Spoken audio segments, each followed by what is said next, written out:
క్రీస్తునందు ప్రియులు దేవుని పిల్లలైన మీ అందరికీ క్రీస్తునామములో శుభాభివందనాలు తెలియజేసుకుంటూ ఈ సాయంకాల వేళ అల్పంలో దాగి ఉన్న అధికం అనే ఈ పాఠాన్ని బైబిల్ నుంచి మనం నేర్చుకుందాం. అల్పము అనగా కొద్దిగా ఉన్నది, తక్కువగా ఉన్నది అని అర్థం. అయితే అల్పంలో దాగి ఉన్న అధికం అంటే అది పూర్తి వ్యతిరేకమైనది. అధికం అంటే ఎక్కువ, తక్కువ ఎక్కువ. తక్కువలో ఎక్కువ ఏంటి? అల్పములో అధికం ఏంటి? ఎందుకు దేవుడు అల్పమైన దానిలో అధికమైన దాన్ని ఉంచాడు? దీని వెనుక ఉన్న సారాంశాన్ని మనం ఆలోచిద్దాం. ప్రియులారా, దేవుడు తన పిల్లలను తన వాక్కులు వినేవారుగా, తన మాటల ప్రకారంగా నడుచుకునేవారుగా చేశారు అని మనకు తెలుసు. ఆయన మాటలకు మనం లోబడి వాటి ప్రకారంగా చేసేవారంగా ఉండాలి అన్నదే ఆయన యొక్క కోరిక. అయితే దేవాది దేవుడు తన మాటలను మనం వినిన తరువాత మనకు ఆయన చేసిన వాగ్దానం ఏంటంటే, ఒక మహాలోకాన్ని మనకు అందిస్తాను అని మాటిచ్చాడు. అది పరలోకం, ఆయన ఉన్న లోకం. ఆ మహాలోకానికి మనం వెళ్ళాలి అంటే, ఆ లోకానికి మన హక్కుదారులు కావాలి అంటే, దేవుడిచ్చిన ఈ లోకంలో ఆయన కోసం నమ్మకంగా బ్రతకాలి అని ఒక శాసనాన్ని చేశాడు ఆయన.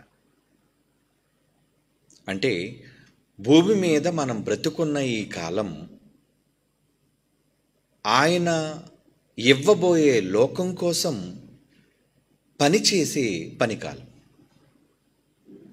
దేవుడిచ్చిన ఆయుష్కాలం, జీవితకాలం, ఆ మహాలోకాన్ని సాధించే కాలం. మరి రెండిటికి ఉన్న వ్యత్యాసాన్ని మనం ఆలోచిస్తే, ఆయన ఇవ్వబోయే లోకంలోని కాల పరిమితిని మనం ఆలోచిస్తే అది అనంతమైనది, అంటే పరిమితి లేనిది. మరి భూమి మీద మనం నివసించే కాలం పరిమితి కలిగిన కాలం, ఆయుష్కాలం, జీవితకాలం అని మనం చెప్పుకోవచ్చు. అంటే ఈ జీవితకాలం అనంతకాలంతో పోలిస్తే ఏది ఎక్కువ, ఏది తక్కువ?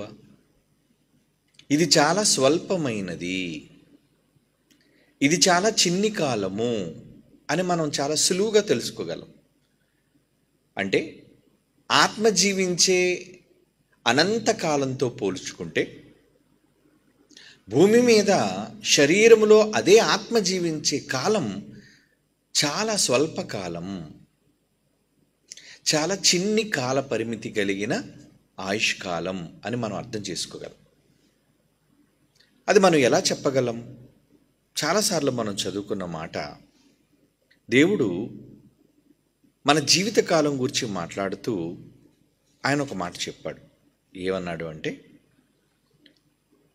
కీర్తన గ్రంథం 39వ కీర్తనలోని 4వ వచనాన్ని మనం చూడగలిగితే, కీర్తనల గ్రంథం 39వ కీర్తన 4వ వచనం, యెహోవా నా అంతము ఎట్లుండునది, నా దినముల ప్రమాణము ఎంతైనది నాకు తెలుపుము, నా ఆయువు ఎంత అల్పమైనదో, నా ఆయువు ఎంత అల్పమైనదో నేను తెలుసుకొనగోరుచున్నాను. అంటే మానవుని ఆయుష్కాలాన్ని గురించి మాట్లాడుతూ ఆ కాలం ఎంత కాలం అని అంటున్నాడండి?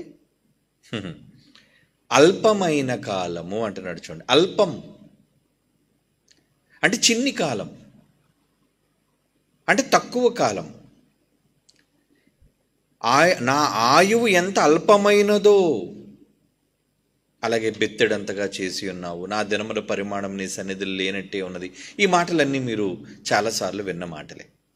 అంటే ఒక మహాలోకంలో కాలాన్ని మనం గడపడం కోసం దేవుడు భూమి మీద మనుషులకు ఇచ్చిన కాలం అది స్వల్పకాలము, చిన్ని కాలము అని అర్థం. ఏమండి, చిన్ని కాలం పనికి ఎంత ఎక్కువ కాలంలో ఆయన జీతాన్ని ఇవ్వబోతున్నాడో చూడండి. అంటే పని చేసే పని కాలాన్ని చాలా తగ్గించాడు, మనము సుఖాన్ని అనుభవించే కాలాన్ని చాలా ఎక్కువ చేశాడు, అనంతకాలంగా చేశాడు. ఏమండి, సర్వసాధారణంగా వ్యాపారాలు చేసేవాళ్ళు, లాభాలను ఆశించేవాళ్ళు, పెట్టుబడులు పెట్టేవాళ్ళు ఎప్పుడు పెడతారో తెలుసా? వాళ్ళు పెట్టే పెట్టుబడికి 5 రెట్లు, 10 రెట్లు, 100 రెట్లు వస్తే వాళ్ళు చాలా సంతోషిస్తారు. అంటే మేము పెట్టిన పెట్టుబడికి చాలా ధనం వచ్చింది అని. ఏమండి, సర్వసాధారణంగా బ్యాంకులలో మన కష్టార్జితాన్ని ఫిక్స్డ్ రూపంలో దాచుకుంటున్న వాళ్ళు చాలామంది ఉంటారు. అంటే వారు మనం వేసిన అమౌంట్కి, ధనానికి ప్రతీ నెల ఇంత వడ్డీ, అంటే ఒక 2 రూపాయల వడ్డీ లేదా ఒక 3 రూపాయల వడ్డీ, బ్యాంకులో న్యాయబద్ధమైన వడ్డీని బ్యాంకు వాళ్ళు మనకు వేస్తారు. అంటే మనం పెట్టిన పెట్టుబడి దానికి వాళ్ళు కొంత ధనాన్ని మనకి మన అకౌంట్లో మనం వాళ్ళకి ఇవ్వటం అనేది మనం చూస్తూ ఉంటాం. అంటే మనం ఏం అర్థం చేసుకోవాలి? పెట్టిన పెట్టుబడికి వచ్చే లాభం అది. ఇది జీవితకాలాన్ని గురించి మనం ఆలోచిస్తే దేవుడు మనకి ఇవ్వబోయే ఆ మహాలోకంతో భూమి మీద ఉన్న మానవ కాలమానాన్ని లెక్క కడితే అది ఎంతకాలం అండి? స్వల్పకాలము. ఏమండి, స్వల్పకాలం. అందుకే మనం ఇప్పుడు చదువుకున్న మాట ఎంత అల్పమైనదో. అంటే 60 సంవత్సరాల జీవితకాలం అనంతకాలంతో పోలిస్తే అది పెద్ద లెక్క కాదు కదా. అంటే తక్కువ పని చేయమన్నాడు, ఎక్కువ జీతాన్ని ఇస్తానన్నాడు. ఎక్కువ కాలం, పనికాలం తక్కువ కాలం. ఏమండి, కానీ సుఖాన్ని అనుభవించే కాలం అత్యధికమైన కాలం. అంటే పెట్టుబడి తక్కువ, రాబడి ఎక్కువ. మనిషి ఎప్పుడు కూడా ఎలా ఆలోచిస్తారంటే తనకి ఎందులో అధిక దిగుబడి, ఏదో అధిక రాబడి ఉంటుందో ఖచ్చితంగా దానిపైన మొగ్గు చూపుతాడు మనిషి. మరి జీవితకాలంలో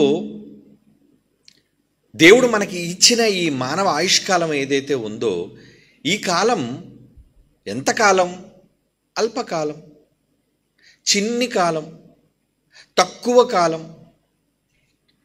ఈ తక్కువ కాలంలో ఒక మహాలోకపు అనుభవం కోసం ఈ కాలాన్ని పెట్టుబడిగా పెట్టి దేవుని కొరకు వినియోగించిన భక్తులు మనకి జీవితంలో కనబడతారు. అందులో మనం చాలాసార్లు చిన్నప్పటి నుంచి చదువుకున్న మాట, నాయకుడైన మోషే గారు పలికిన మాట. అందులో ఏమనుంది? హెబ్రీ పత్రికలో ఏమండి, ఐగుప్తు కాలంలో, ఐగుప్తు దేశంలో ఆయన నివసించిన కాలంలో తల్లి తన కుమారునిగా ఆయన ఒప్పుకోమంది. అలా ఒప్పుకోమన్నప్పుడు ఆయన ఒక మాట తల్లితో చెప్పాడు. హెబ్రీలకు రాస్తున్న పత్రిక 11వ అధ్యాయం 24వ వచనం నుంచి. హెబ్రీ పత్రిక 11వ అధ్యాయం 24వ వచనం. మోషే పెద్దవాడైనప్పుడు విశ్వాసమును బట్టి ఐగుప్తు ధనము కంటే క్రీస్తు విషయమైన నింద గొప్ప భాగ్యం అది అని ఎంచుకుని అల్పకాలము పాప భోగము అనుభవించుట కంటే దేవుని ప్రజలతో శ్రమ అనుభవించటమే నాకు మేలు. ఏమనుకున్నాడు ఆయన? దేవుని ప్రజలతో శ్రమ అనుభవించటమే నాకు మంచిది. ఆ శ్రమ ఎంత అనుకున్నాడండి? ఎంతకాలం అనుకున్నాడు ఆయన? అల్పకాలము, చిన్ని కాలమే కదా. ఈ అల్పకాలము ఐగుప్తు ధనం పాపభోగం లాంటిది. అది పాపం కోసం నేను వెలబుచ్చే కాలం లాంటిది. అది కనుక ఈ చిన్ని కాలాన్ని నేను పాప భోగాల కోసం నేను వినియోగించటం కంటే దేవుని కొరకు ఆయన ప్రజలతో కష్టం అనుభవించటం నాకు చాలా మేలు అని ఏం చేశాడు? తన చిన్ని కాలాన్ని, స్వల్పకాలాన్ని ఏం చేశాడు? ఏమండి, అంటే 120 సంవత్సరాలండి ఆయన బ్రతికిన కాలం. ఈ 120 సంవత్సరాల స్వల్పకాలాన్ని కూడా దేవుని కొరకు ఆయన వినియోగించాడు. ఎందుకు? ఆయనకి రాబోయే అధికమైన రాబడి. అంటే స్వల్పంలో ఈ స్వల్ప కాలాన్ని పెట్టుబడిగా పెట్టడం వలన అధిక లాభంలోనికి ఆయన వెళ్ళబోతున్నాడు. తక్కువ పెట్టుబడి, తక్కువ కాలం పెట్టుబడి, ఎక్కువ కాలం రాబడి. కానీ ఈరోజు ప్రపంచంలో మనుషులందరూ ఎలా క్యాలిక్యులేట్ చేస్తున్నారండి? టైమ్ ఈజ్ మనీ అంటున్నారు. అంటే సమయమే వాళ్ళకి ధనం, అన్నిటికంటే విలువైనది సమయం అంటున్నారు. కనుక ఇవ్వబడిన సమయంలో, జీవితకాలంలో వాళ్ళు దేవుని కొరకు లేదు, మంచి కొరకు లేదు, కానీ తమ అనుకున్నది సాధించడానికో, తమ అనుకున్నది గెలవటానికో, కూడబెట్టుకోవడానికో ఉన్న ఈ జీవితకాలమే గొప్పదనుకుని ఈ జీవితకాలాన్ని తమ స్వప్రయోజనాల కోసం వాళ్ళు ఖర్చు చేస్తున్నారు. దానివల్ల వాళ్ళకి కలిగే నష్టం ఏంటో వాళ్ళు తెలుసుకోలేకపోతున్నారంటే ఈ అల్పకాలం, ఈ స్వల్పకాలం, ఈ చిన్ని కాలాన్ని పెట్టుబడిగా పెట్టడం వాళ్ళు ఇష్టం లేక రాబోయే అనంత కాలాన్ని వాళ్ళు ఏం చేసుకుంటున్నారండి? పోగొట్టుకుంటున్నారు. అంటే వాళ్ళకి అర్థం కావటం లేదు ఆ కాలము విలువ. అంటే ఈ కాలాన్ని ఎప్పుడైతే వాళ్ళు ముగించుకొని మరో కాలంలోనికి ప్రవేశిస్తారో అదే మరణం, మృత్యువుతోనే అనంతకాలం ప్రారంభం అవుతుంది.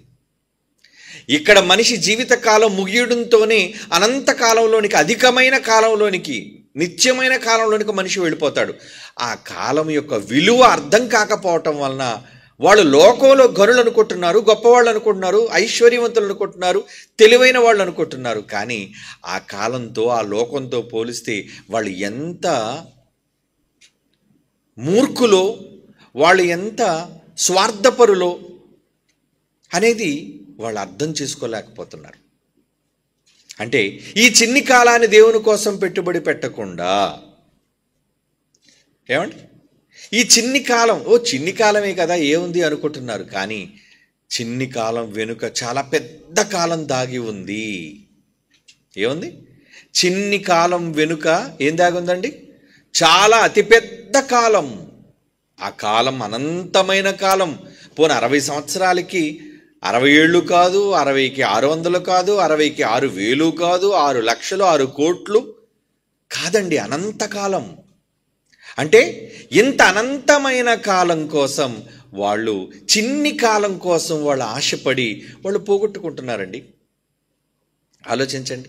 అంటే స్వల్పమైన దాన్ని కోల్పోయినా పర్వాలేదు, మనకు ఎక్కువ వస్తున్నప్పుడు, అధికమైనది వస్తున్నప్పుడు చిన్నదాన్ని కోల్పోవడంలో తప్పేముంది? ఏమండి, తక్కువని కోల్పోవడంలోని తప్పేముంది? అంటే మనుషులు చూసారా ఎలా మారిపోతున్నారో వాళ్ళు. అందుకే భూమి మీద ఉన్న కాలంలో భక్తులైన వాళ్ళందరూ కూడా, ఒక అబ్రహాం ఉన్నాడు, ఇస్సాకు ఉన్నాడు, యాకోబు ఉన్నాడు, వాళ్ళందరూ కూడా ఎందుకు తమ జీవిత కాలాలను లేదా తమకున్న ఆయుష్కాలాన్ని అంతటినీ కూడా ఈ భూమి మీద దేని కొరకో దాయకుండా రాబోయే పునాదులు కలిగిన పట్టణం కోసం ఎందుకు వాళ్ళు ఎదురు చూశారు? జ్ఞానం లేక కాదండి. నాయన యాకోబు, నాయన ఇస్సాకు, నా కొడుకుగా, నా మనవడుగా మీతో నేను చెప్పేది ఏంటంటే ఈ చిన్ని కాలాన్ని మనం పట్టించుకోవద్దు. మరి ఏ కాలం కావాలి? అధికమైన కాలం, అనంతమైన కాలం. ఆ కాలం కోసం మనం ఏం చేయాలి? ఏమండి, ఈ చిన్ని కాలంలో ఎంత ఉందో చూసారా? అంటే చిన్ని దాంట్లో చాలా ఉందా? చిన్ని దానిలో చాలా పెద్దది ఉంది. చిన్ని కాలంలో అనంతకాలం యొక్క రహస్యం దాగి ఉంది. కానీ అనంతకాలం గూర్చిన విషయాలను మనం తెలుసుకోలేకపోతున్నాం. అవునండి. ఉదాహరణకి చిన్ని దానిలో చాలా పెద్దది దాగి ఉంటుందా అంటే, అణుబాంబు మీ అందరికీ తెలిసే ఉంటుంది. అణువు అనగా యాటమ్. ఏమండి, యాటమ్. ఈ అణువు అంటే ఎంత ఉంటుంది అనుకున్నారు? కంటికి కనిపించలేని దశ అణువు అంటే. కానీ నిజానికి ఈ అణువులో ఏముందో తెలుసా అండి? అణుశక్తి అంటారు దాన్ని. అంటే ఒకవేళ అది విస్ఫోటనానికి దారితీస్తే అణువులు కాదు కదా, బయట ఉన్న ఏమండి దేశాలే సర్వనాశనం అయిపోయేటంతటి శక్తి చిన్ని అణువులో దాగి ఉందండి. ఇది నిజంగా వాళ్ళు ఒప్పుకోవాలా వద్దా? ఎస్, ఒప్పుకోవాలి. చిన్ని దానిలోనే చాలా పెను ప్రమాదం దాగి ఉంది. చిన్నదే, చిన్నదే కదండి, ఏముందిలే, అణువే కదండి అనుకుంటున్నారా? ఆ అణువులోనే మహాశక్తిని దాచిపెట్టాడు దేవుడు. అవును, ఈ చిన్ని దానిలోనే చాలా అధిక శక్తిని దేవుడు దాచిపెట్టాడు అనేది శాస్త్రీయంగా నిరూపితమైన విషయం. Atomic power, energy. ఏమండి అంటే అల్పములో అధిక ఉందా, చిన్ని దానిలో ఎక్కువ ఉందా? అంటే ఒకళ్ళు నువ్వు మంచిగా తీసుకుంటే నీకు అధికమైన రాబడి ఉంటుంది. ఒకవేళ నువ్వు దాన్ని అర్థం చేసుకోకుండా పొరపాటున చెడు మార్గాన్ని నువ్వు ఒకవేళ దాన్ని స్వీకరిస్తే నీకు అధికమైన ప్రమాదం కూడా దాగి ఉంది. అంటే మీరు తీసుకునే నిర్ణయం, భూమి మీద మనం తీసుకునే నిర్ణయాన్ని బట్టి మనకి వచ్చే కాలం అది మంచి కాలమా, అధికమైన కాలం, అనంత కాలం, లేదు ప్రమాదకరమైన కాలమా? ఏదేమైనా మనకు ఆ కాలం వస్తుంది. కాలం అనేది రాక తప్పదు. అధికమైన కాలం రాబోతుంది. కానీ ఆ కాలం కోసం నువ్వు పెట్టిన ఈ స్వల్పకాలం పెట్టుబడి అది మంచి కోసం పెట్టావా, చెడు కోసం పెట్టుబడి పెట్టావా? చిన్ని కాలానికి ఏముందలండి. చాలామంది స్వల్పము చిన్నది అనగానే చాలా చిన్నగా చూస్తారు దాన్ని. ఇదే ఉందిలేండి, ఇది ఏమాత్రమేలేండి. ఏమండి, చెదపురుగు ఎంత ఉంటుంది చెప్పండి? చెదపురుగు ఎంత ఉంటుంది?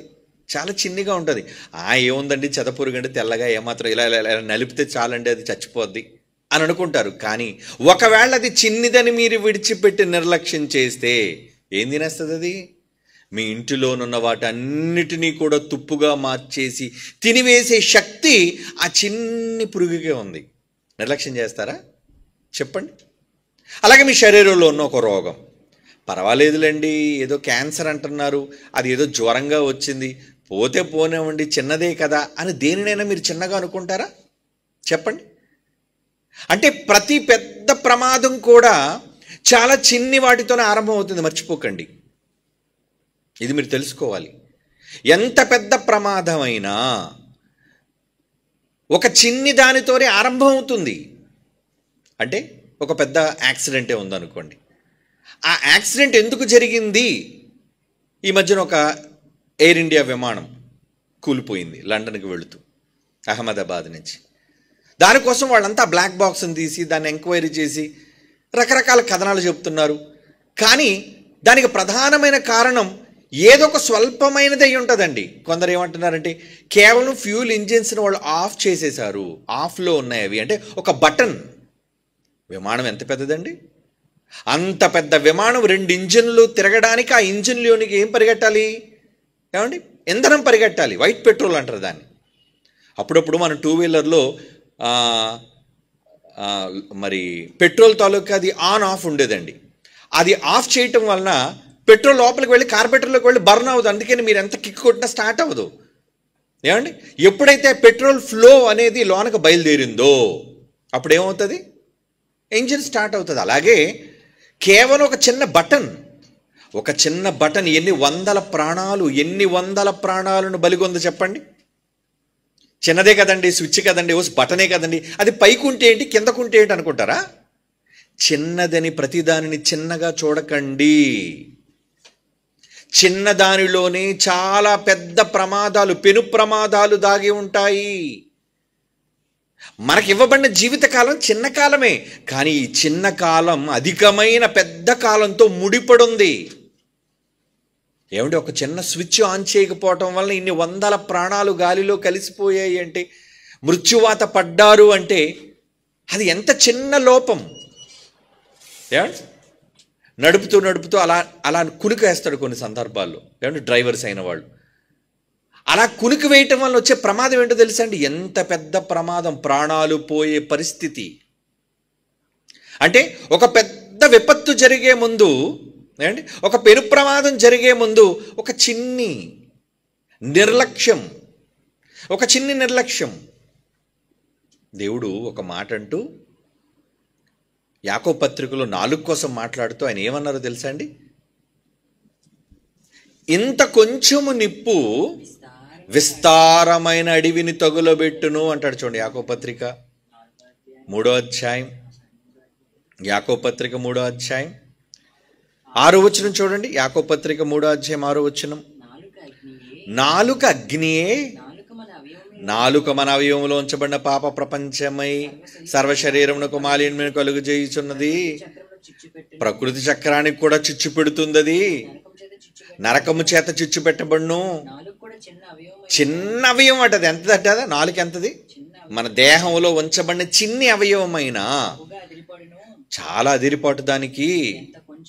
ఎంత కొంచెము నిప్పు ఎంత విస్తారమైన అడవిని తగులబెట్టును.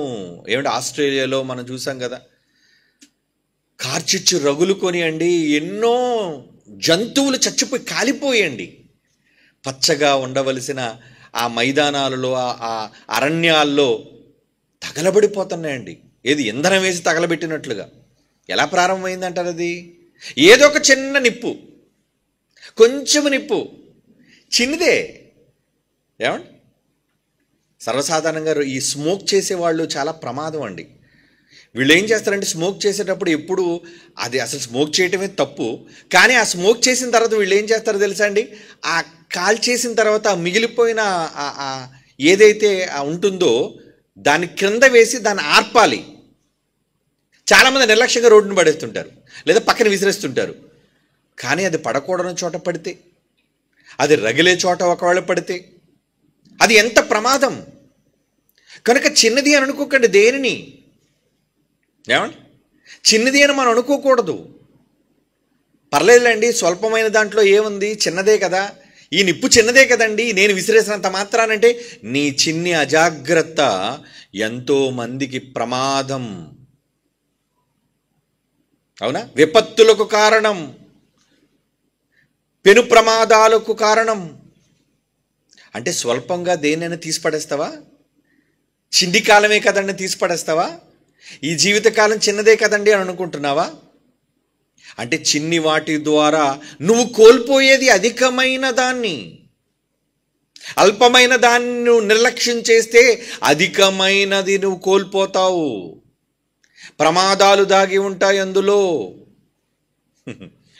ఇందాడు మోషే కోసం చదువుకున్నాం కదండి. మోషే గారు, దేవుడు చెప్పాడు, వెళ్ళి నాయన ఆ బండతో నీ కర్ర తీసుకుని వెళ్ళి మాట్లాడని చెప్పాడు, అంతే. కానీ ఈయన వెళ్ళి బండను కొట్టాడు. ఏమండి, కొట్టింది ఒక విధానం అయితే, ఏమండి, ఇశ్రాయేలీయులను అనకూడని ఒక మాట తన నాలుగుతో పలికాడు. నాలుక అగ్ని అన్నాడంటే ఏమండి, ఇందాక చదువుతూ యాకోబు పత్రిక 3:6లో నాలుక ప్రకృతి చక్రమునకే చిచ్చు పెడుతుందంటే ప్రకృతి ఎంత ఉందండి, ఈ విశ్వం ఎంత పెద్ద ఉంది అంటే, ఇంత విశ్వం తగలపడిపోవడానికి ఒక చిన్న నాలుక కారణం. నాలుక ఎంత, మన అవయవంలో బెత్తుడు కూడా అనరు దాన్ని. ఏమండి, అలాంటి ఈ బెత్తెడు నాలుక ఇంత బ్రహ్మాండాన్ని తగలబెడుతుందా అంటే, ఎస్, తగలబడిపోతుంది. తగలబెట్టే శక్తి చిన్నదానికే ఉంటుంది. అంటే ఈ స్వల్పమైనదే విశాలమైన దాన్ని, అధికమైన దాన్ని, పెద్ద దాన్ని మొత్తాన్ని భస్మం చేయగలిగిన శక్తి నాలుగుకుందట.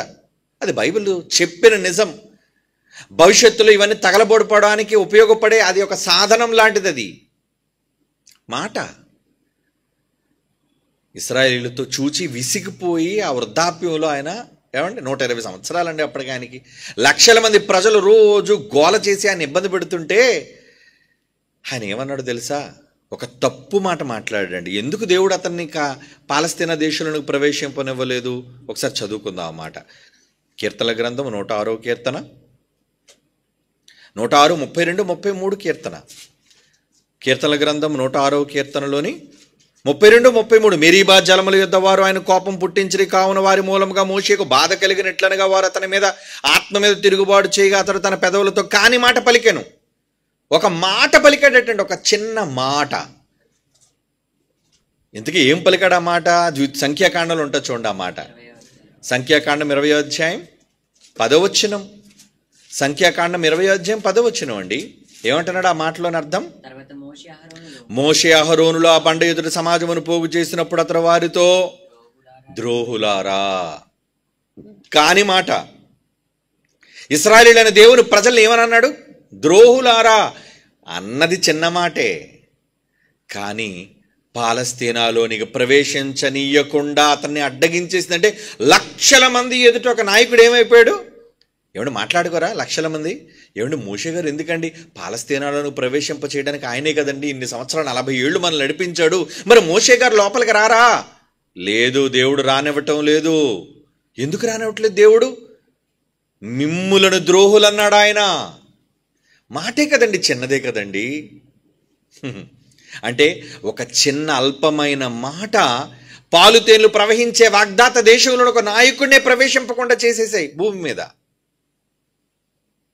అంటే దానివల్ల ఎంత అవమానం, దానివల్ల ఎంత ఇబ్బందిని ఎదుర్కొన్నాడు చెప్పండి. అందరితో పాటు మోషే కాలేబులతో పాటు ఈయన కూడా ఎంతో ఉత్సాహంతో ఇశ్రాయేలులందరినీ లోపలికి తీసుకుని వెళ్ళవలసిన వ్యక్తి యొర్దాను అవతల నిలబడిపోయాడు. ఆగిపోమన్నాడు దేవుడు. అంటే అధికమైన మహాలోకాన్ని ఒక చిన్ని మాట కోసం కోల్పోయాడండి. మాట స్వల్పం, అల్పమైన దానికోసం ఏమండి అందరితో అనుభవించవలసిన ఒక మహా పాలుతేనులు ప్రవహించి వాగ్దాత దేశాన్ని కోల్పోయాడు మోషే, వెళ్ళలేకపోయాడు. అంటే చిన్నదని ప్రతిదానిని చిన్నగా మీరు చూడకండి. ఏ ప్రమాదమైనా వచ్చేది చిన్ని దాని నుంచే ప్రారంభం అవుతుంది. ఏమిటి, ఒక వ్యక్తిని చంపేశాడు అంటే ఎందుకు చంపేశాడో తెలుసా? దాని వెనక ఏదైతే విచారణ చేస్తారో అప్పుడు ఏం తెలుస్తుందో తెలుసండి. ఏమండి ఏదో మాట అన్నాడటండి, ఆ మాటని ఆవేశం తట్టుకోలేక అతడు కత్తితో దాడి చేశాడండి, ఆయుధంతో దాడి చేశాడండి, ప్రమాదంలో అతను చచ్చిపోయాడండి. అంటే ఒక చిన్న మాట, ఒక చిన్న తొందరపాటుతనం, ఒక రాంగ్ టర్న్ అంటారు దాన్ని. ఏమండి రాంగ్ టర్న్ అంటే మీరు ఎడం వైపుగా పోవాలి, కానీ పక్కనే రోడ్డు కదా అని కుడివైపుగా ఎదురుగా వచ్చే రోడ్డులోని ప్రక్కనే కదా అని చెప్పి దూరానికి వెళ్ళి యూటర్న్ తీసుకోవాల్సింది బదులు షార్ట్ కట్లో వెళ్ళిపోతాం కదని ఎదురొచ్చే బళ్ళకి మీరు కానీ ఒకవేళ అడ్డగా వెళ్ళారనుకోండి, షార్ట్ కట్ దగ్గర చిన్నదే కదండి అని ఎక్కడ తిరిగేశానండి అంటే అప్పుడే నీకు ప్రమాదం సంభవించవచ్చు, అప్పుడే నువ్వు పెను ప్రమాదం నీ మీదకు ముంచుకు రావచ్చు, నువ్వు ఊహించని ప్రమాదం నీ నెత్తి మీద పడొచ్చు. అంటే మీరు తీసుకున్న చిన్న కాలం, చిన్న నిర్ణయం, ఒక తప్పుడు నిర్ణయం, రాంగ్ జడ్జిమెంట్, రాంగ్ డెసిషన్ అంటారు దాన్ని. తప్పుడు నిర్ణయాలు ఎప్పుడు కూడా మనిషి తొందరపాట్లు, ఆవేశంలో ఈ పొరపాట్లు చేస్తుంటాడండి. ఆవేశం, తొందరపాటుతనం. భార్యాభర్తలు గొడవండి, వాడు కోపడుతుంటాడు, కోపం రప్పిస్తున్నప్పుడు ఏం చేయాలి? చంపాలనే ఉద్దేశం కాదు, కానీ ఆవేశం తట్టుకోలేక చెయ్యి విసిరినప్పుడు ఆ చెయ్యి తగలకోవటం చోట తగిలితే, లేదా ఆమెను తోసినప్పుడు ఆమె వెళ్ళి ఏ భయంకరమైన మరి ఆయుధం మీదో లేదంటే ఏమండి ఒక పనిముట్టు మీదో పడిపోతే, తలకి ఒకవేళ తగలరాని చోట దెబ్బ తగిలితే స్పృహ కోల్పోవచ్చు, ప్రాణమే పోవచ్చు. అప్పుడు అతను అడిగితే ఏమండి నేను చంపాలని కాదండి, ఆవేశంతో ఒక దెబ్బ కొట్టానండి, కానీ అది ఆమె ప్రాణం తీసేసిందండి. ఇలాంటి సందర్భాలు లేవా? అంటే ప్రమాదాన్ని అంచున మనిషి బ్రతుకుతున్నాడు. అంటే ఆవేశంలో, తొందరపాటుతనంతో, కోపంతో తీసుకునే నిర్ణయాలు చాలా పెద్ద పరిణామాన్ని కలుగజేస్తాయి వాళ్ళ జీవితాల్లో. చాలామంది బాధపడుతూ అంటారు, ఏమండి ఆ రోజు నేను ఆ చిన్న తప్పుడు పని చేయకుండా ఉంటే బాగుండేదండి, ఆ తొందరపాటు నిర్ణయం తీసుకోకుండా ఉంటే బాగుండేదండి. ఎంత పని జరిగిపోయిందండి. ప్రమాదం జరిగిన తరువాత, ఏమండి విపత్తు సంభవించిన తరువాత, జరగకూడనిది కళ్ళెదురు జరిగిన తరువాత అప్పుడు నువ్వు పశ్చాత్తాపడడం వల్ల ప్రయోజనం ఏముంది చెప్పండి? నేరాలు చేసిన తర్వాత జైల్లోనికి వెళ్ళిన తర్వాత చాలామంది అక్కడ యావజ్జీవ కారాగార శిక్షలు అనుభవిస్తూ జీవితకాలం అంతా ఆ రోజు మేము ఆవేశంలో తప్పు చేసామండి, మేము ఆ పని చేయకుండా ఉంటే బాగుండేది, మాకు చెప్పేవాళ్ళు లేకుండా పోయారు. అప్పుడు మీరు ఏమండి పశ్చాత్తాపడడం వల్ల కలిగే ప్రయోజనం ఏంటి చెప్పండి? అంటే ఎప్పుడూ కూడా తొందరపాటుతనం అది చిన్నదే. ఒక తీసుకునే నిర్ణయం చాలా చిన్న నిర్ణయం, లేదా అనే మాట ఒక చిన్న మాట, కానీ అది పెను విపత్తుకు దారితీస్తుంది. ఇది బైబిల్ చెబుతున్న నిజం. అందుకే నాలుక విషయంలో జాగ్రత్తగా ఉండండి. మీరు పరలోకానికి వెళ్ళే దాని విషయంలో తీసుకునే నిర్ణయాల విషయంలో చాలా జాగ్రత్తగా ఉండండి. అంటే ఏముందండి, చిన్ని నిర్ణయం కదండి, చిన్ని కాలంలో చిన్నిది చేయకపోతే వచ్చిన తప్పు ఏంటండి?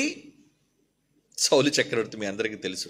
దేవుడు చెప్పాడు ఏమని, నువ్వు వెళ్ళు, అమాలేకుల దగ్గరికి వెళ్ళి అక్కడ కానీ పక్షులు పశువులు ఏమీ మిగలడానికి వీల్లేదు, మొత్తం అంతా కూడా నువ్వు సర్వనాశనం చేసి రావాలని దేవుడే ఆదేశం ఇచ్చినప్పుడు ఏం చేశాడు సౌలు? ఏం చేశాడు? దేవుని చేత ఏర్పరచబడిన వాడే, ఏమండి, అభిషేకించబడిన వాడే, కానీ వెళ్ళాడు, అగగును చంపకుండా తీసుకొచ్చేశాడు.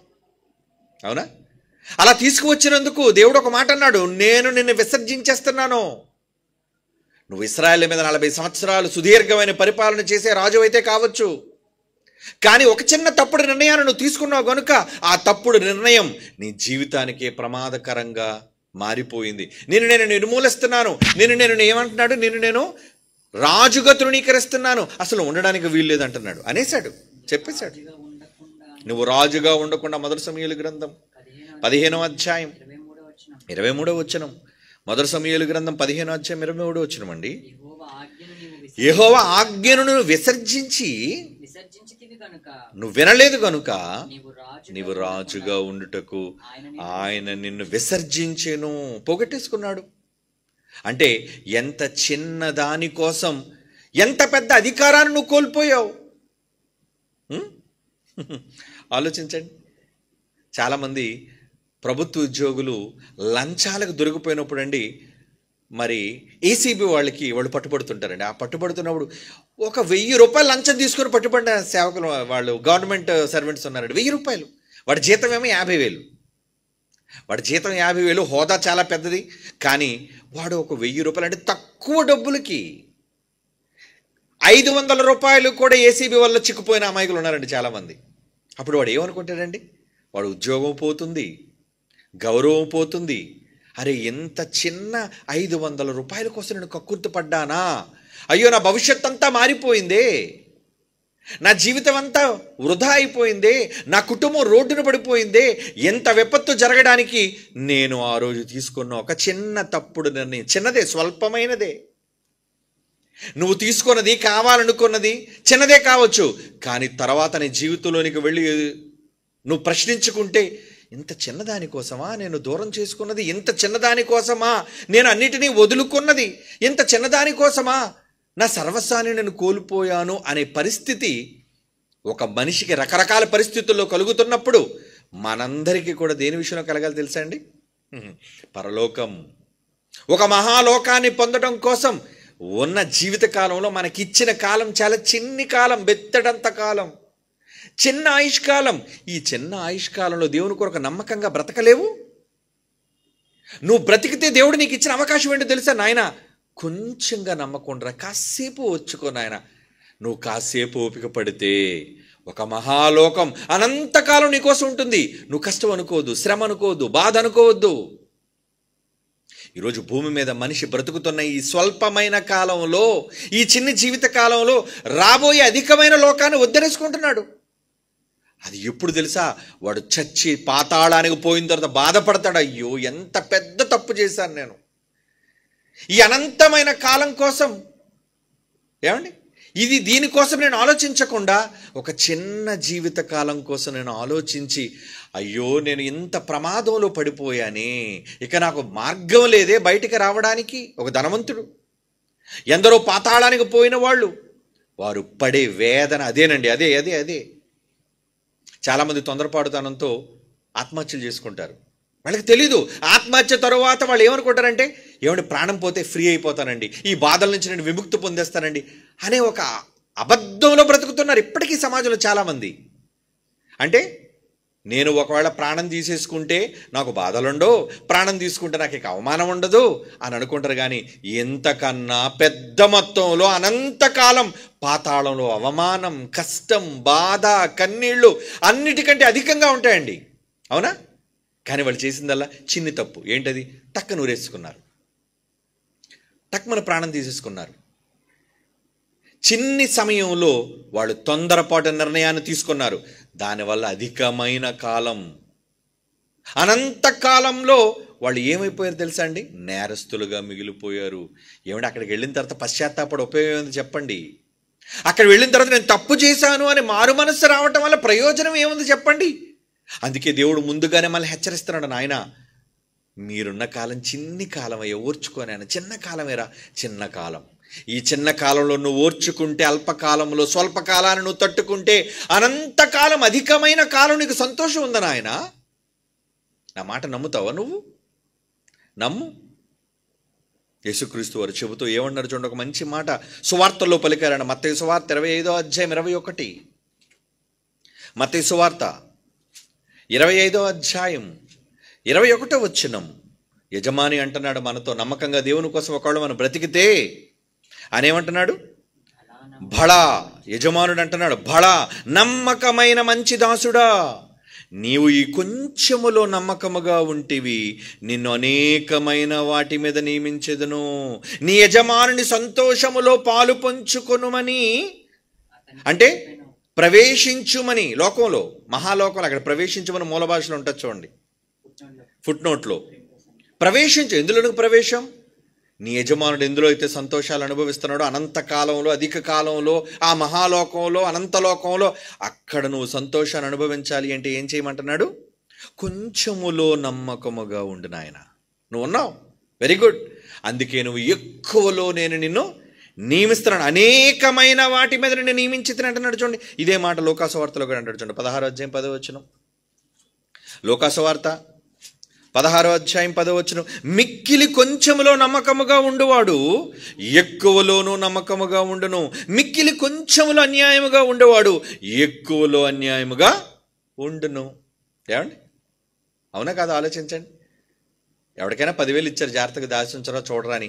10,000లో ఎవడన్నా నొక్కేశాడు అనుకోండి, అంటే 10,000 రూపాయల్లో వాడు ఒక 1000 రూపాయలు కాజేస్తాడు అనుకోండి, లేదా ఒక 500 కాజేస్తాడు అనుకోండి, లేదా కనబడదులో ఒక 100 రూపాయలే కాజేస్తాడు అనుకోండి.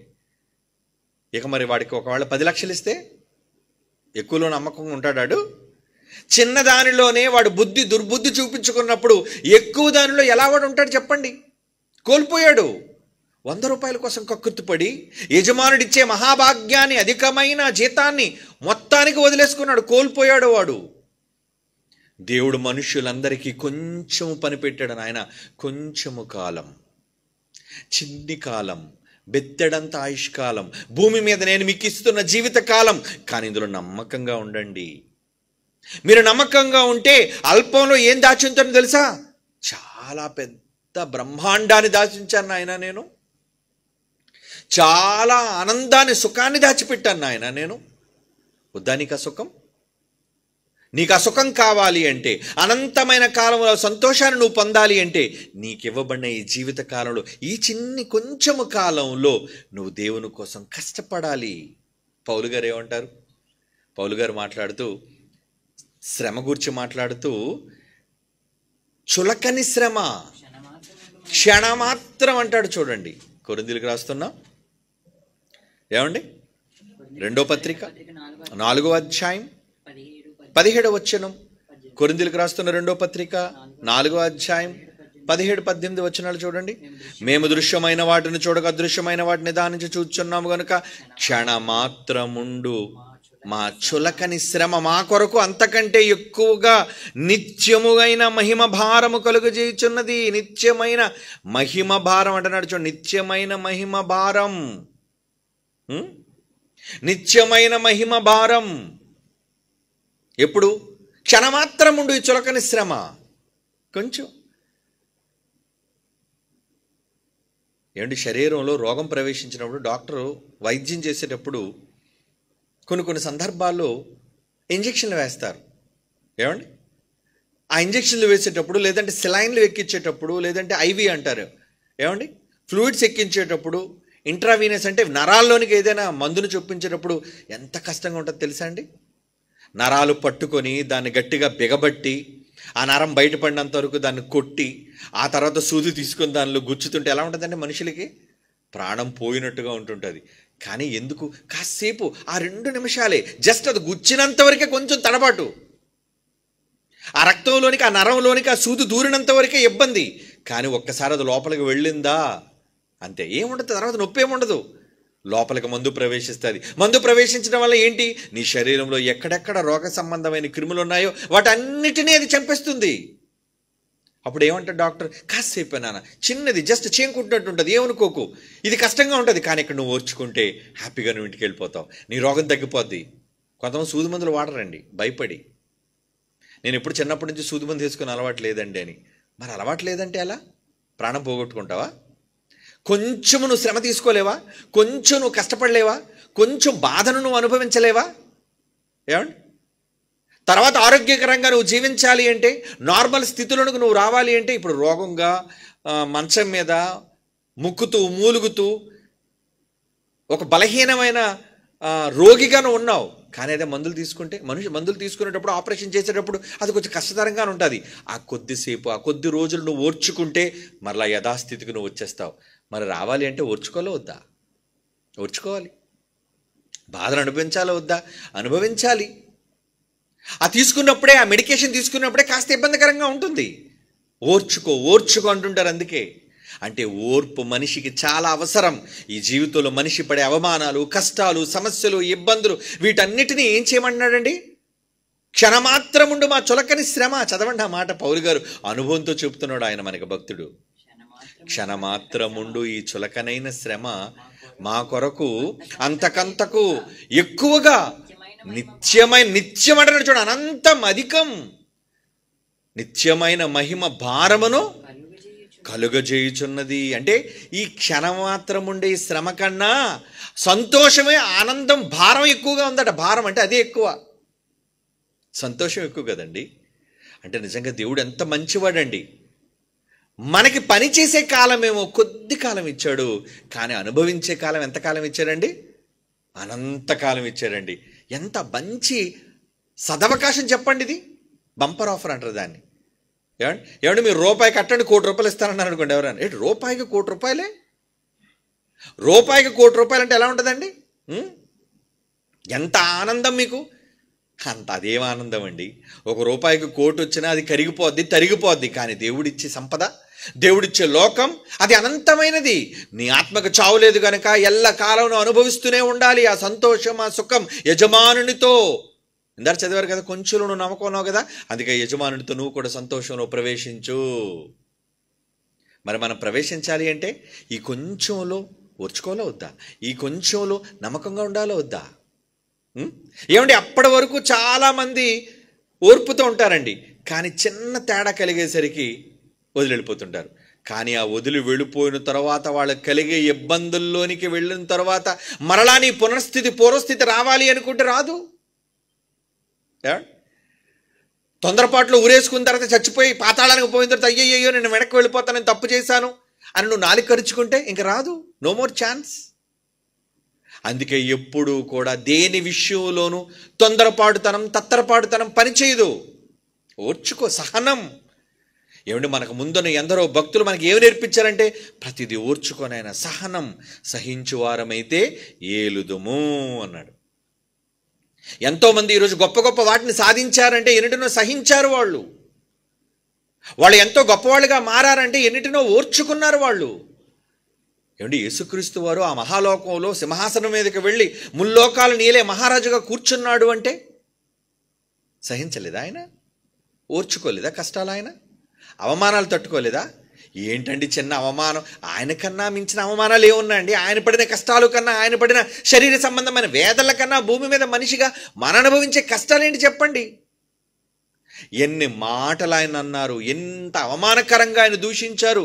ఆయన దూషించే బదులు దూషించలేదు అనే మాట మనం చదువుకోను. అంటే నిజంగా కొన్ని సందర్భాల్లో మాటలు మనిషిని ప్రాణం తీస్తాయన్నప్పుడు అలాంటి మాటలన్నీ విన్నాడు ఆయన చెవులతో. ఒక మనిషిగా వినేమన్నాడు, సరేలే నేను భరిస్తాను వీటన్నిటిని, ఎందుకంటే ఆ లోకాన్ని నేను కోల్పోకూడదు. ఒక అవమానాన్ని నేను ఎదుర్కొంటాను ధైర్యంగా, నాకు ఆ లోకం ముఖ్యం. ఆ లోకం కోసం ఎన్ని కష్టాలైనా, ఎన్ని అవమానాలైనా, ఎన్ని ఇబ్బందులైనా సరే ఎదుర్కోవడానికి నేను రెడీ. అదండి, అలాగా ఆయన తన్ను తాను సిద్ధం చేసుకున్నాడు.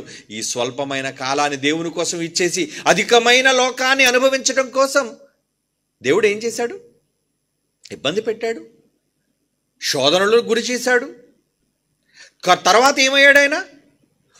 ఇప్పుడు ఆయన కష్టం లేదు, దుఃఖం లేదు, బాధ లేదు. ఆయన ఒక గొప్ప ఏలికగా సింహాసనం మీద కూర్చున్నాడు. మరి అంత గొప్ప స్థితికి ఆయన వెళ్ళడానికి కారణం భూమి మీద ఆయన పడిన సహనం కాదా, ఓర్పు కాదా? చెప్పండి. మరి ఇవన్నీ ఆయన మనకు మాదిరిగా మనకు చూపించాడు. మరి మనం ఏం చేస్తున్నాం? ఒక మాటను భరించలేకపోతున్నాం, ఒక అవమానాన్ని మనం తట్టుకోలేకపోతున్నాం. నిజమండి, చాలామంది చిన్న చిన్న అవమానాలకే. ఈ మధ్యన చూసారా, ఎందుకమ్మా తక్కువ మార్కులు వచ్చాయని టీచర్ తిట్టిందటండి. అది పెద్ద అవమానంగా ఫీల్ అయిపోయి చచ్చిపోతాం అనుకుని పరిగెత్తింది. పట్టుమని 10వ సంవత్సరం ఏమంటే 10వ తరగతి చదువుతుంది అనుకుంటా నా పిల్ల. ప్రాణమే తీసుకోవాలనుకుంది, కానీ ఏమండి దురదృష్టం అదృష్టం రెండు కలిసి వచ్చి రెండు కాళ్ళు పోయి అంటే జీవితాంతం. ఇప్పుడు తెలీదు ఆ పిల్లకి, ఇప్పుడు తెలియదండి. కానీ ఎదుగుతూ ప్రతి దాని విషయంలో అందరిని చూస్తున్నప్పుడు, అందరు నడిచి వెళ్ళిపోతున్నప్పుడు, అందరూ పరిగెడుతున్నప్పుడు, అందరూ తమకు నచ్చిన ప్రదేశాలకు వెళుతున్నప్పుడు, ఈమె ఎక్కడికి వెళ్ళలేకపోతున్నప్పుడు తల్లిదండ్రులు ఉంటే నేను ఎత్తుకుంటారు, తీసుకెళ్తారు. కానీ వయసు పెద్దదైన తర్వాత నేను భర్త చేసుకుంటాడా? ఒకళ్ళు చేసుకున్నాడు అనుకో, ఎవడో పెద్ద మనసుతో నేను చేసుకున్నాడు. ఏమని? కాళ్ళు పోయినా సరే చేసుకున్నాను. ఏదో మొదటిసారి, రెండోసారి, మూడోసారి సహిస్తాడు, ఓర్చుకుంటాడు. 4వసారి ఏమంటాడు? పోవే కుంటిదానా అంటాడు. ఆ మాట నీకు ఎంత బాధాకరంగా ఉంటుంది ఏమండి? అది ఎంత అవమానకరంగా ఉంటుంది. జీవితాంతం చచ్చినంత వరకు ఈ బాధ అనుభవించాలి. కానీ ఆ బిడ్డకి తెలియదు ఈ వయసులో. తొందరపాటుతనం, ఆవేశంలో తీసుకున్న నిర్ణయం ఏమండి. అలాగని కొంతకాలం కాపురం చేసి భర్త వదిలేసి వెళ్ళిపోయాడు అనుకోండి, ఎవరు చూస్తారు? నీ తల్లిదండ్రులు వృద్ధాప్యంలోకి వెళ్ళిపోయి చచ్చిపోతారు, నీకంటే ముందు వెళ్ళిపోతారు. మరి అప్పుడు నీకు అన్నం పెట్టేది ఎవరు? నేను భుజాన వేసుకుని తీసుకుని వెళ్ళేది ఎవరు? నీ అవసరాలు తీర్చేదెవరు? నువ్వు మంచం మీద ఉన్నప్పుడు చాలామంది వృద్ధాప్యంలో పట్టించుకోలేని వాళ్ళు చూశానండి నేను. చివరికి మంచం దగ్గర చీమలు వచ్చేసి మనిషిని చీమలు పట్టేసేయండి. బ్రతుకున్నాడు కానీ మంచం మీద అంటే ఎవరు అంత ముద్ద పెట్టేవారు లేరు, ఎవరు అతను పట్టించుకునేవాళ్ళు లేరు. అది ఎంత దయానీయమైన పరిస్థితి. దీనికి కారణం తొందరపడుదనం. ఇప్పుడంతా బాగానే ఉంటుంది, ఆవేశం, తీసుకునే నిర్ణయం ఏం పర్లేదండి, నాకేంటి, నాకు తక్కువేంటి. ఇలాగే మనిషిని దెబ్బతీస్తుంది అపవాది. అత్యధికాన్ని పోగొట్టడానికి స్వల్పంగా నిన్ను దెబ్బతీస్తుంది. ఒక చిన్న రాంగ్ మిస్టేక్, ఒక చిన్న తప్పు, ఒక చిన్న రాంగ్ టర్న్ అంటారు దాన్ని. నువ్వు తీసుకునే ఒక తప్పుడు చిన్న నిర్ణయం నీ బ్రతుకునే బలి చేస్తుంది. అందుకేం చేయాలి? తొందరపడి ఎప్పుడు నిర్ణయాలు తీసుకోకండి. ఆవేశంలో ప్రతిదానిని సహించి ఓర్పుతో దేవుని కోసం దేన్నైనా గెలవడానికి ప్రయత్నం చేయాలి. అవునా? కానీ అంతటి ఇది లోకానికి అంతటి జ్ఞానం లేదండి. లోకం చాలా ప్రమాదపు అంచును బ్రతుకుతుందండి. వాళ్ళకి ఇలాంటి మాటలు చెప్పేవాళ్ళే లేరండి. చెప్తే ఆ పసిబిడ్డ ఎందుకండి ప్రాణాలు తీసుకోవడానికి? ఏమండి ఏమన్నారండి? కొట్టలేదు, గాయం చేయలేదు, కానీ కోప్పడింది. తల్లిదండ్రులు కూడా కాదు, మరలా అయ్యో నా తల్లి కదా, నా తండ్రి కదా, నన్ను అంటే నేను బాధపడాలన్న మనసు కూడా లేకుండా ఎంత తొందరపాటుతనంతో ఆవేశంతో పరిగెట్టిన నిర్ణయం తీసుకుందో చూడండి. కానీ రానున్న రోజుల్లో ఎంత ఇబ్బందిని ఎదుర్కోబోతున్నా మనం ఊహిస్తేనే చాలా భయంకరంగా ఉండదు. అయ్యో ఈమె జీవితం ఎంత దారుణంగా మారిపోయిందే అని. అలా ఎవరి కోసం అనుకుని బాధపడే మనం ఒకళ్ళు మన బ్రతికి ఎలాగైపోతే చెప్పండి. ఒక మహాలోకాన్ని ఒక చిన్న తప్పు కోసం ఇక్కడే మనం వదిలేసుకుంటే, తప్పుడు నిర్ణయాన్ని తీసుకుంటే, స్వల్పం చిన్ని దానిలో చిన్ని ఆలోచన, ఒక తప్పుడు నిర్ణయం, దానివల్ల నువ్వేం పోగొట్టుకున్నావు? అది అధికమైన దాన్ని జీతాన్ని నువ్వు కోల్పోతున్నావు. వెళ్ళవలసిన లోకాన్ని నువ్వు వెళ్ళకుండా పోతున్నావు. నువ్వు దేవుని కోసం చేసే అవకాశాన్ని కోల్పోతున్నావు. కొంతమందికి చెప్పిన అర్థం కాదండి. ఎందుకంటే అహంకారంతో, గర్వంతో వాళ్ళు కళ్ళు మూసుకుపోతాయి. మీరు అలాంటి గర్విష్ఠులు కాకండి. అపవాది గర్వాంధుడు, మిమ్మల్ని గర్వానికి గురి చేస్తాడు. గర్వంతో తప్పుడు నిర్ణయాన్ని తీసుకునేటట్లుగా చేస్తాడు. కనుక మన ప్రభువుని చూసి మనం ఏమి నేర్చుకోవాలి? ఆయన మనకు మాదిరిగా ఉన్నాడు. మనల్ని ఒక మహాలోకానికి ఆయన వారసులుగా చేస్తానన్నాడు. కాబట్టి ఆయనలా నేను అక్కడికి ప్రవేశించాలి. అందుకు నేను ఇక్కడ భూమి మీద అన్నిటినీ ఓర్చుకోవాలి, సహించాలి, భరించాలి. అదే కదండి బైబిల్ నేర్పిస్తుంది. చదువుదాం ఒక మంచి మాట. దేవుడు రాయించిన ఒక మాట. పేతురు మొదటి పత్రిక 5వ అధ్యాయం, క్షమించండి 5వ అధ్యాయం 10వ వచనం చదువుదాం. మొదటి పేతురు పత్రిక 5వ అధ్యాయం 10వ వచనం. తన నిత్య మహిమకు క్రీస్తునందు మిమ్మును పిలిచిన సర్వకృపానిధియగు దేవుడు కొంచెము కాలము మీరు శ్రమ పడిన పిమ్మట, కొంచెం కాలం భూమి మీద మనిషికి వచ్చే ఈ శ్రమలు, కష్టాల, అవమానాలు కొంచెము కాలం. ఈ కొంచెము కాలము మీరు శ్రమపడిన పిమ్మట తానే మిమ్మల్ని పూర్ణులుగా చేసి స్థిరపరిచి బలపరుచును. ఆయన మిమ్మల్ని స్థిరపరుస్తాడు, బలపరుస్తాడు. కొంచెం ఓర్చుకోండి, ఓపిక పట్టండి, సహనం కలిగి ఉండండి. ఏ విషయంలోనైనా సరే సహనం అనేది మనకి చాలా ప్రధానమైనది. అందుకే మోషే సహనంతో ఓర్చుకున్నాడు ఆ మహాలోకాన్ని పొందడం కోసం. అబ్రహాము, ఇస్సాకు, యాకోబు, భక్తులైన వాళ్ళు ఎంతోమంది, భూమి మీద ప్రవక్తలైన వాళ్ళు ఎంతోమంది ఎన్నిటినో సహించారు, ఓర్చుకున్నారు. దేనికి? ఆ మహాలోకం కోసం, ఆ అధికమైన రాబడి కోసం, అధికమైన జీతం కోసం. కానీ ఈ లోకానికి ఎలా ఉంటుంది? నీకేం పిచ్చా? భూమి మీద ఉన్న ఈ తక్కువ జీవిత కాలంలో ఎంజాయ్, సరదాగా సంతోషాలు అనుభవించవలసిన వాళ్ళు మీరేంట్రా ఇలా? ఈ లోకానికి మీరు ఎలా కనబడతారండి? ఏమండి, ఆదివారం కదండి, ఈరోజు సెలవు, ఎక్కడికి వెళ్తున్నారండి? సాయంత్రం క్లాస్ ఉందండి, మేము 6 గంటలకల్లా వెళ్ళిపోలే. ఏంటండి ఎప్పుడు చూసినా ఆదివారం ఉండగానే క్లాసులు అంటారు, వెళ్ళిపోతారు. కుటుంబంతో సరదాగా ఎంజాయ్ చేయాలని, ఫ్యామిలీతో సంతోషంగా ఉండాలని మీకు లేదా? ఈ లోకమంతా చూడండి, ప్రపంచ మనుష్యులందరూ కూడా ఎక్కడైతే మనకి ఆదివారం సెలవు రోజు కాబట్టి ఆదివారం మాత్రమే సంతోషించే వాళ్ళు ఉంటారండి. అది విదేశాల్లో అయితే వీకెండ్ అంటారండి. వీకెండ్ అంటే ఎప్పుడు స్టార్ట్ అవుతుంది తెలుసా అండి? వాళ్ళకి గురువారంతో వాళ్ళు డ్యూటీ అయిపోద్దండి. కొంతమంది వారానికి 3 రోజులే పనండి, సోమ, మంగళ, బుధ, లక్షి, శుక్ర, శని, ఆది 4 రోజులు సెలవు. అందుకని ఏం చేస్తారు తెలుసండి? వీకెండ్ పార్టీలు అంటారు, వీకెండ్ ట్రిప్పులు అంటారు, వీకెండ్ ప్రయాణాలు అంటారు. వాళ్ళకి మీరు చూస్తే ఎలాగుంటారు? వీళ్ళకేం పిచ్చి పట్టిందా? మతం పిచ్చిరా వీళ్ళందరికీ. ఏదో దేవుడా దేవుడా దేవుడు అనుకుని 24 గంటలు దేవుడు అనుకుని పడిచేస్తారా? ఏమి సంతోషం ఉంది అందులో అని వాళ్ళకి అనుకుంటారు. వాళ్ళకి మీరు ఎలా కనబడతారు? వెర్రోళ్ళు, పిచ్చోళ్ళ మీరు కనబడతారు. ఉన్న విలువైన సమయాన్ని కూడా ఎక్కడికో అనిపోయి అక్కడే 2-3 గంటల ఖర్చు మీరు ప్రయాసపడతారంటే మీ కుటుంబాలతో, పిల్లలతో వెళ్ళి. మీకేమైనా బుద్ధి ఉందా? నో, లేదండి అని వాళ్ళు అనుకోవచ్చు. కానీ ఈ లోకానికి మనం వెర్రివాళ్ళకి కనబడతాం, పిచ్చోళ్ళకి కనబడతాం. అవునా? పౌలు గారు అంటారు, మనం ఈ లోకానికి మనం ఎలా కనబడతామట? వెర్రివారు. ఈ జ్ఞానాన్ని ప్రకటిస్తుంటే పిచ్చిని ప్రకటిస్తున్నారు వీళ్ళు, మతాన్ని ప్రకటిస్తున్నారు వీళ్ళు. వీళ్ళకి అర్థం లేదు, వీళ్ళకి జీవితం అంటే వీళ్ళకి తెలియదు, లోకంలో సంపాదన అంటే ఏంటో తెలియదు. ఇల్లు కట్టుకోవాలని, కూడబెట్టుకోవాలని, బంగారాలు సంపాదించుకోవాలని, ఆస్తులు కూడగట్టుకోవాలని వీళ్ళకి లేదేంటండి? మీరు అలాంటి వాళ్ళు కాదా?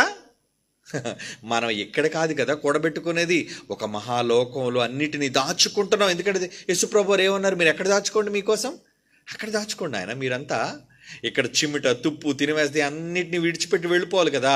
మరి మీరు ఎక్కడ దాచుకోవాలి? అక్కడ నా దగ్గర దాచుకోండి. మీరు శ్రమపడి, కష్టపడి దాచుకోండి. ఏమండి? ఆ దాచుకోవడం కోసం ఏం చేయాలి? పనులు పెట్టుకుంటున్నావు, దేవుని కోసం పనులు కాదా? దేవుని కోసం పనులు కాదా? ఏమంటే ఆగస్టు 15 మనకి సెలవు దొరికితే సంతోషంగా సెలవు రోజు సెలబ్రేట్ చేసుకుందాం అనుకునేటప్పుడల్లా పాపం చాలామంది బాధపడుతున్నారు. ఏమో కొద్దిమంది లేండి, అందరూ అలాంటి వాళ్ళు కాదు. ఏంటంటే ఎప్పుడు సెలవు రోజు రాగానే ఏదో పని పెట్టేస్తారండి, మోదవలసి పని అంటారు, లేదంటే అదంటారు, ఇదంటారు. అంటే కుటుంబాలతో మీరు సంతోషంగా ఉండొద్దా? మీరు కుటుంబాలతో, మీరు మీ పిల్లలు సంతోషంగా ఉండాలంటే దేవుని దగ్గరకు మీరు వచ్చి దేవుని పనిలో మీరు ఉంటే, అక్కడ మీరు ఎండలోనో ఇబ్బంది పడి, శ్రమపడి, కష్టపడితే ఈ కొంచెం కష్టంలో మీకు ఏం దొక్కుతుంది? అధికమైన లాభం. కొంచెం కష్టం, విస్తారమైన లాభం. అవునా? అవునండి. మీరు దేవుని కోసం కష్టపడండి, మీరు దేవుని కోసం సంతోషించండి. అప్పుడు మీకేమవుతుంది? అన్ని విషయాల్లో దేవుడు మీకు మేలు కలుగజేస్తాడు, సంతోషాన్ని కలుగజేస్తాడు. ఏమంటే సెప్టెంబర్ 4వ తేదీ 5వ తేదీ ఎందుకు సువార్త ప్రకటించాం? అక్కడ అరకులో సువార్త ఏంటంటే 2, మీరు అరకును చూడడానికి చాలా ఆనందకరంగా ఉంటుంది, ఆహ్లాదకరంగా. అలాగే దేవుని పనిని కూడా చేయడానికి దేవుడిచ్చే గొప్ప అవకాశం. కుటుంబంతో వెళ్ళిపోవచ్చు అక్కడికి. ఏమండి? 2 రోజులు సువార్త మనం ప్రకటించామంటే దేనికి?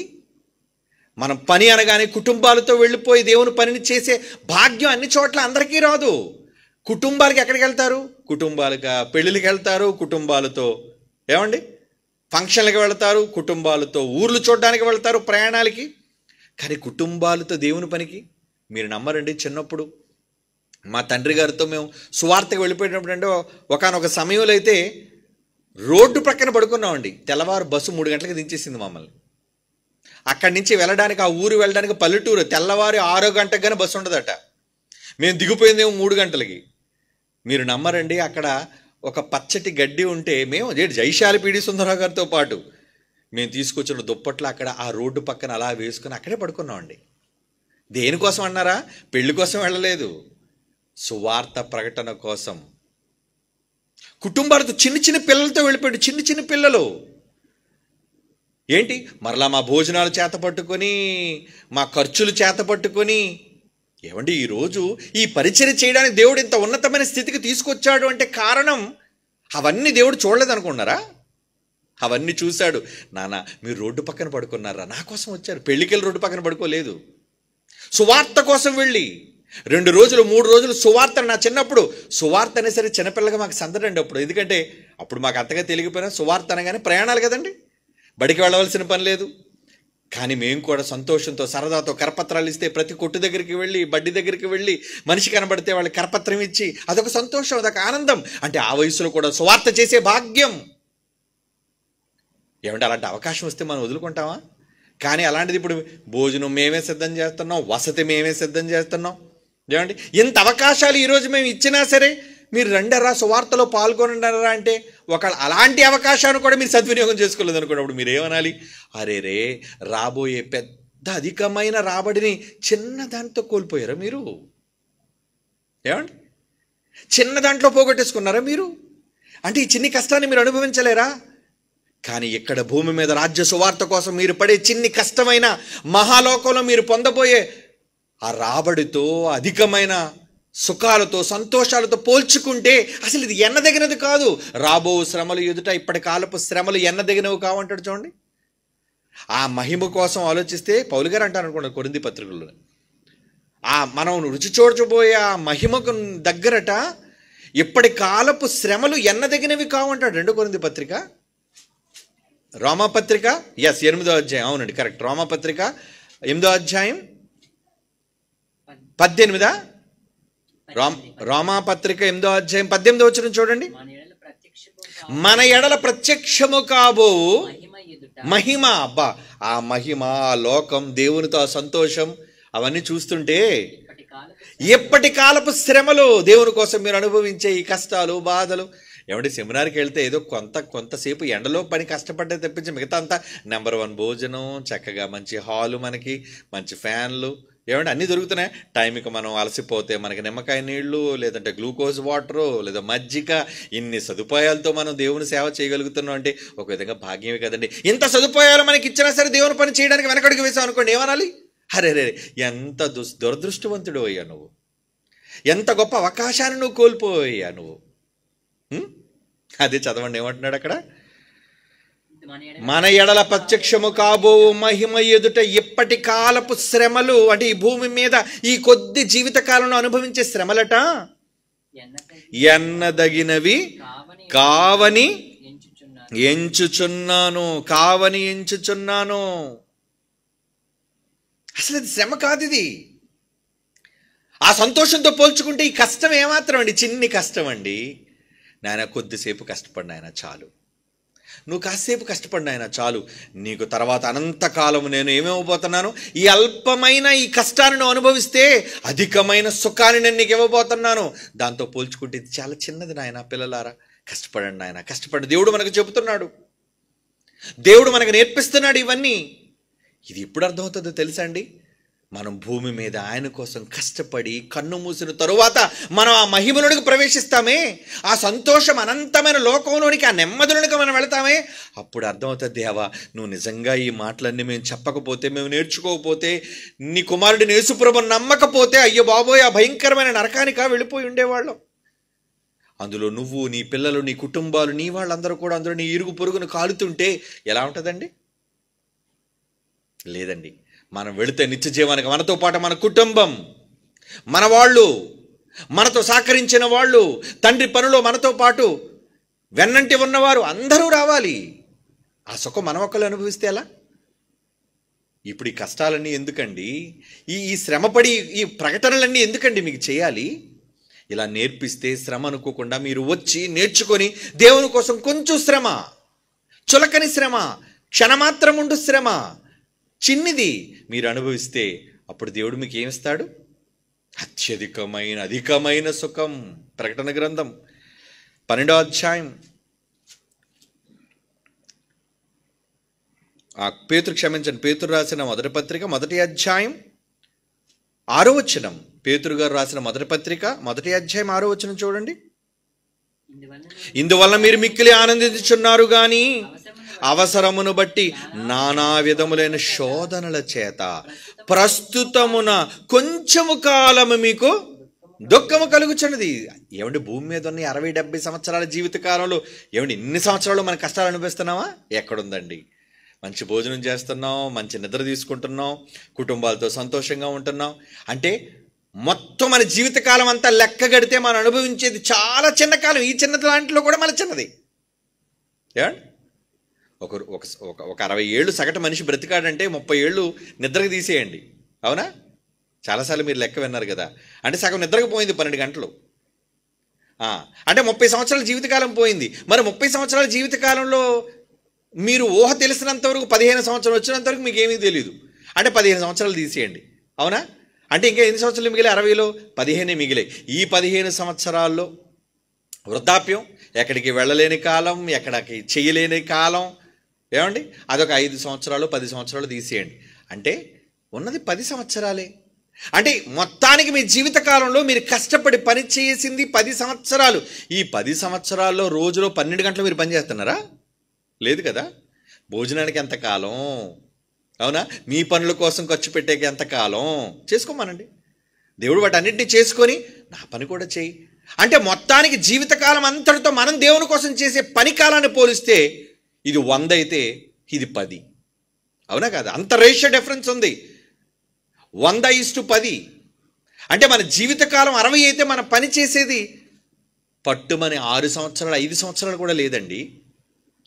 మరి ఈ చిన్ని కాలంలో, ఇవ్వబడిన చిన్ని కాలంలో ఆ చిన్ని కష్టాన్ని కూడా మీరు అనిపించకపోతే అధికమైన సుఖాన్ని, అధికమైన లాభాన్ని అనంత లోకంలో ఎలా పొందుతారు చెప్పండి? వద్దా? అందుకే ఈ చిన్న దానిలో ఏం దాచించాడు దేవుడు? ఏమండి, అల్పమైన దానిలో చాలా అధికమైన దానిని దాచి ఉంచాడండి.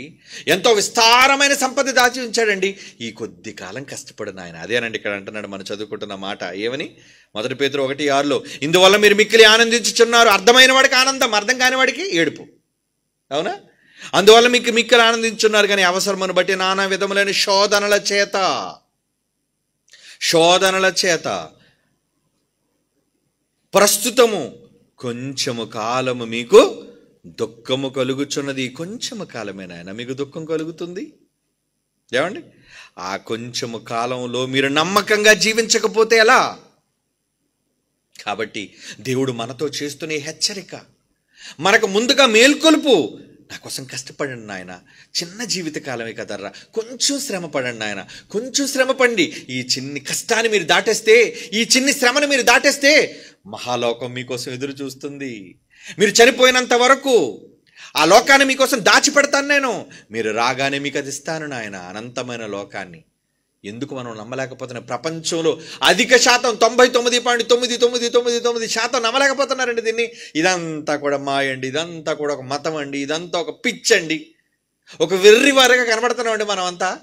ఉన్న లోకంలో సుఖాన్ని అనుభవించడం చేతకాని వాళ్ళు ఏదో లోకం అట, అక్కడికి వెళ్తామట, అక్కడ సుఖాన్ని అనుభవిస్తామట.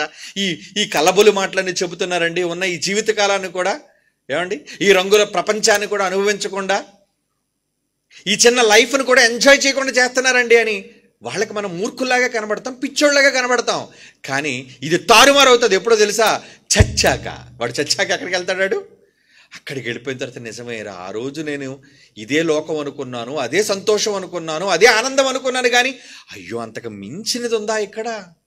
ఎంత తప్పు చేశాను నేను. అక్కడికి వెళ్ళిన తర్వాత పశ్చాత్తాపం కలిగే ప్రయోజనం ఏముందో చెప్పండి? అక్కడ ప్రేమ, ఏమండి, ఆలోచన, ఉపాయం అన్నీ కూడా వ్యర్థమని ఏ రోజు చెప్పేశాడు సొలొమోను. లోకానికి ఎలాగ అర్థం కాలేదు, కనీసం అర్థం చేసుకొని దేవుడు మనకి విడమర్చి చెప్పాడే, ఇది కూడా మనం అర్థం చేసుకోకపోతే ఎలా చెప్పండి? అందుకే ఏం చేయాలి? తెలివైన వాళ్ళుగా మీరు తీసుకుని ఈ చిన్ని కాలంలో ఒక చక్కటి నిర్ణయం, ఓర్పుతో కూడిన నిర్ణయం, అన్నిటినీ సహించే నిర్ణయం ఒకవేళ మీరు తీసుకుంటే ఒక మహాలోకంలో దేవుడు మీకు ఇవ్వబోయే కీర్తి అక్కడే కాదండి, ఇక్కడ కూడా దేవుడు అక్కడే ఇస్తానన్నాడు, ఇక్కడ కూడా ఇస్తానన్నాడు. ఎవరైనా నా నిమిత్తం అన్నిటిని వదులుకుంటే ఇహమందు కూడా 100 రెట్లు మీకు లాభం ఇక్కడ అక్కడ 2 చోట్ల కూడా మీకు లాభం ఇస్తారన్న దేవుణ్ణి మీరు నమ్ముతారా? లేదు, ఈ లోకాన్ని చూసి మనుషుల్లాగా అక్కడే మనకు అంతా దొరకడం, అదంతా కూడా ఊటకం, కల్పన, ఇక్కడే మనకి సమస్తం దక్కుతుందని అనుకునే ఈ లోకంలో ఈ లోక పోకడని చూసి మీరు నమ్మి మోసపోతారా? అలా మోసపోకండి. దేవుడు ఈ చిన్ని కాలంలోని ఒక అధికమైన లాభాలను దాచిపెట్టాడు. కొంచెం కష్టపడండి చాలు. దేవుని కోసం ఈ చిన్న జీవిత కాలాన్ని శ్రమకైనా సరే వెనకాడకుండా దేవుని పని కోసం ముందడుగు వేయండి. అలా వేస్తే తరువాత ఆయన ఇవ్వబోయే సంతోషాలు, సుఖాలు, ఈ మాటలన్నీ మీకు గుర్తొస్తాయి. అవును, ఆ రోజు మేము విన్నాం, ఆ రోజు మేము చేసాం, ఆ రోజు మేము నిర్ణయం తీసుకున్నాం, ఆ రోజు మేము దేవుని పనిలో ఉన్నాం అని మీకు కలిగే అనుభూతి, ఆనందం అనంతమైనదిగా ఉంటుంది. అలాంటి అనంతమైన సంతోషంలో మీరంతా పాలివారు కావాలని కోరుకుంటాను. Okay, God bless you all. కళ్ళు మూసుకొని ప్రార్థన చేసుకుందాం. పరిశుద్ధుడైన తండ్రి దేవా, ఈ లోకానికి అదృశ్యముగా కనబడుతున్న ఆ మహాలోకం మేమైతే నిదానించి దాన్ని చూస్తూ ఆ లోకంలోనికి ప్రవేశించడానికి, ఈ లోకంలో శ్రమను అనుభవించడానికి, చిన్ని చులకనైన శ్రమను భరించడానికి మేము సిద్ధపడ్డాం నాయన. ఎప్పటికీ అనేక కష్టాలను, అవమానాలను ఓర్చినా ఇంకా మీకోసం నిలబడ్డాం. ఆయన అల్పులమైన సేవకులమే, నిష్ప్రయోజనమైన వాళ్ళమనే మీ ముందు ఒప్పుకుంటున్నాను నాయన. మీ సేవను చేసే భాగ్యాన్ని మాకు, మా కుటుంబాలకు అనుగ్రహించండి. క్రీస్తు యేసు వారి పరిశుద్ధమైన నామములో ఈ ప్రార్థన మీకు సమర్పించి వేడుకొనుచున్నాము తండ్రి. ఆమేన్.